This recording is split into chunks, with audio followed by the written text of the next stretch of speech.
everyone, this is Renee Romeo of reneeromeo.com. Today you're in my weight room where I'm showing you how to do a DIY floating shelf bracket tutorial that'll help you organize all the little accessories that are floating around your house.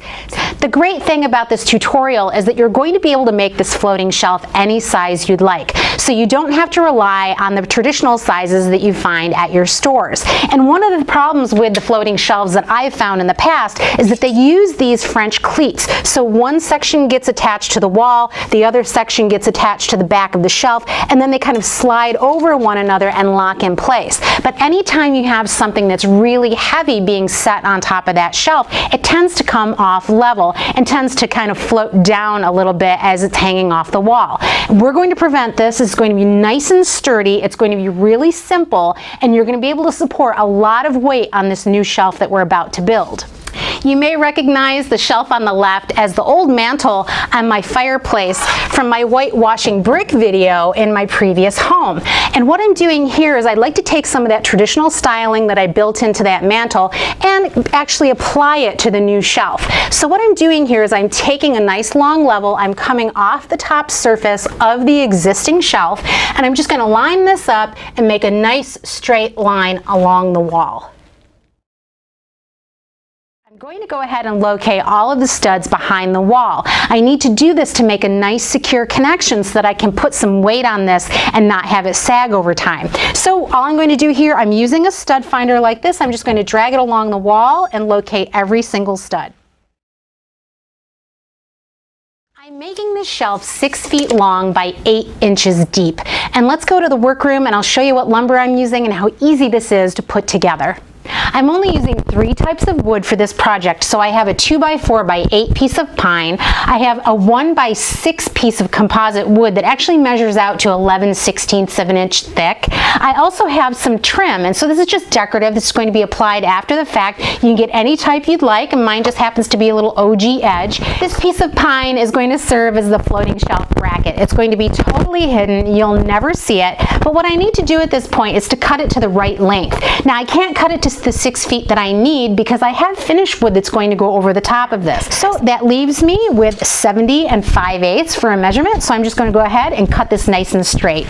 I'm holding my 2x4 up here temporarily so I can transfer all of the marks to the 2x4 and start the screws before I attach it to the wall. And I'm using general purpose 3-inch screws for this process. So you notice I drew a secondary line here just below the level line that lines up with that previous shelf. This represents the thickness of the wood that we're using for our finish wood. It happens to be 11/16 of an inch. So now that that's done, I can go ahead and install this 2x4, and the finished wood and finished product is going to line up perfectly with that previous shelf.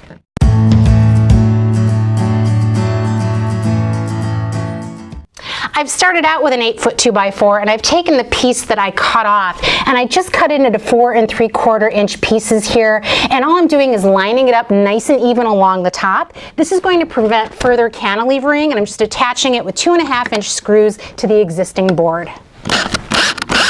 Now I'm taking care of the faceplate of this shelf, so what I'm going to do here is I'm just going to miter the corners together at 45-degree angles. I've got my miter saw here. I'm just going to adjust it for a 45-degree cut. I'm just going to give myself a little extra wiggle room just to make sure that I have enough space to slide it over that 2x4. And then I can go ahead and cut the next angle. Now that the top is cut, let's cut one more at that length for the bottom. Now I'll take the remaining length and cut the sides. The width of my board is 5.5 inches exactly, so I'm going to take that measurement and transfer it onto this board. So I'm starting at the inside edge of this angle that I just cut, marking it at 5.5, and that's where I'm going to cut it nice and straight. This is going to go together really quickly. I have 4 clamps total. 2 are holding the top shelf to the table. 2 more are holding the front face to the top shelf. So all I'm doing here now is I have 1-inch screws. I'm going to come down a little bit from the top, and I'm going to screw from the front into this top shelf.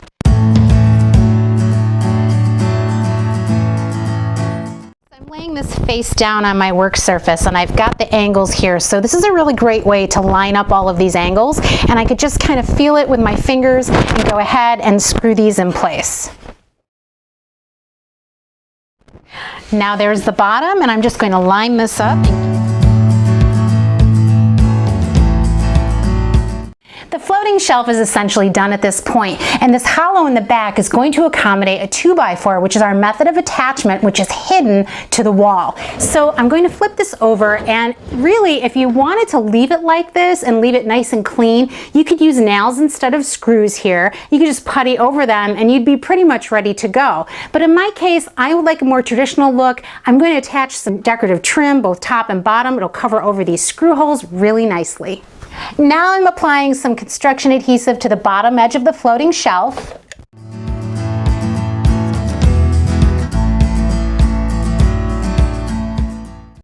The trim has been drying for a couple of hours now, so we're ready to go ahead and apply some painter's caulk. Now, painter's caulk is the product that you use to cover up any little seam in between the pieces of wood that we put together. It's going to make this look like one seamless piece. So what we need to do here is we need to have a damp rag, we need to have some painter's caulk cut at a 45-degree angle.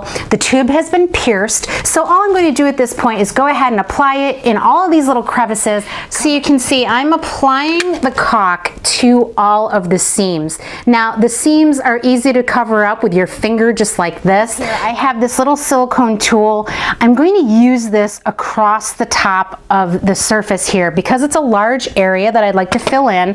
This is the best way to take care of filling in large spaces and making sure that they're nice and even. And lastly, I'm just going over the top of the surface with a light coat of joint compound to even out that top surface. And now that it's dry, I have 150 grit sandpaper. I've got a little block sander here. I'm going to do this really quickly. I'm just going to make sure that this is nice and flat and go over the entire surface. And then I'm just putting a light coat of primer over the top of the joint compound, followed by 2 coats of Behr paint in black suede. Now what I do here is I just brush it on with a brush and then I go over it to texturize it with a small roller. It gives a really nice finish when it's done. The floating shelf has been drying overnight. It's nice and dry, and it's dried to a beautiful factory-like finish. Now the reason why I go ahead and paint it with a paintbrush first and then go over it and retexturize it with a roller is because I don't want too much product on here and kind of getting it to be a gloppy mess. This is a really beautiful, fine looking finish if you do it this way. So let's just slide this shelf in place right over the 2x4 structure that we made earlier, just like so. So this is going to hang here all by itself, but in order to secure it to the wall, we're going to use some 1-inch drywall screws. We're going to screw right directly into that 2x4 right against the wall. Be nice and secure.